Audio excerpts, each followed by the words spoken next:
कवठे महांकाळ नगराध्यक्ष पदासाठी दोघी रिंगणात शुभांगी शिंदे, मीराबाई वनखंडे यांचे अर्ज दाखल.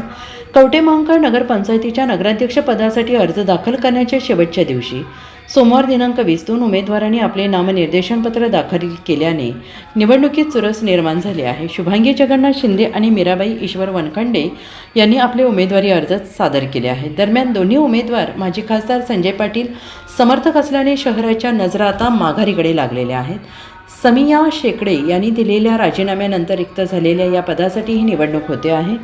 नगरपंचायतीचे सत्ता खासदार संजय पाटील यांच्या गटाकडे आहे. पदाधिकारी आणि कार्यकर्त्यांशी चर्चा करून त्यांच्या मार्गदर्शनाखाली शुभांगी जगन्नाथ शिंदे यांचा अर्ज मोठ्या संख्येनं उपस्थित आणि कार्यकर्त्यांच्या साक्षीने दाखल करण्यात आला आहे.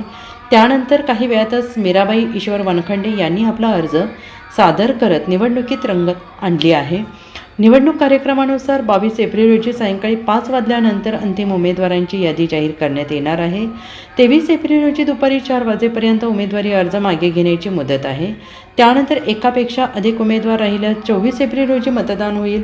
दोन्ही बाजूंनी जोरदार हालचाली सुरू झाल्याने नगराध्यक्षपदाची ही निवडणूक प्रतिष्ठेची बनली असून स्थानिक राजकारणात चांगलीच रंगत निर्माण झाली आहे. Bureau report, SBN Marathi, Kavathe Mahankal.